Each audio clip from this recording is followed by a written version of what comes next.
এখন বিএনপি যেভাবে তার সংস্কার বিরোধী অবস্থান প্রকাশ করছে, গণভোটের বিরুদ্ধে তারা চলে গেছে, তারা অধ্যাদেশগুলোকে বাতিল করে দিচ্ছে, গুম অধ্যাদেশের মতো গুরুত্বপূর্ণ একটা অধ্যাদেশকে তারা অকার্যকর করে দিয়েছে, মানবাধিকার অধ্যাদেশটাকে তারা অকার্যকর করে দিয়েছে এবং সুপ্রিম কোর্ট সচিবালয় অধ্যাদেশকে তারা বাতিল করে দিয়েছে, যেটার ব্যাপারে তাদের কোনো নোট অফ ডিসেন্ট ছিল না। জুলাই সনদের 52 নম্বর দফায় তাদের কোনো নোট অফ ডিসেন্ট ছিল না। তারা 31 দফার রূপরেখায় যে বিষয়ের ইশতেহার দিয়েছে, অঙ্গীকার ব্যক্ত করেছে, সেগুলোকেই তারা এখন ভুলে যাচ্ছে, অসক্রিয় করে দিচ্ছে, অকার্যকর করে দিচ্ছে। সেই জায়গায় আমরা যদি এখন বিএনপির সাথে জোট বা মিত্র হিসাবে যদি আমরা সংসদে যেতাম, আমাদের কী অবস্থা হতো?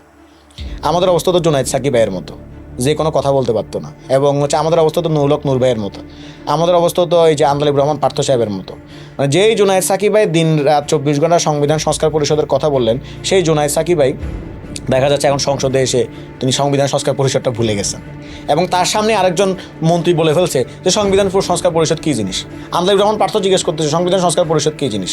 তা আমরা বলছি ভাই আপনি আমাদেরকে জিজ্ঞেস করার দরকার নেই, আপনাদের যে পেছনে আপনার ঠিক পেছনে জুনায়েদ সাকিব ভাই বসা আছে, তারা একটু জিজ্ঞেস করেন, সে আপনাকে যারা আন্দোলন করেছে। জি, ফলে বিষয়টা হচ্ছে যে আমাদের এখন মনে হচ্ছে যে মানে স্লোলি বা স্লোলি যে আমাদের যে জোটটা যে সংস্কার ভিত্তিক যেটা হয়েছে, সেটা সংস্কারের প্রিন্সিপালের উপর থেকে আমরা বলতেছি দ্যাট ওয়াজ গুড ডিসিশন।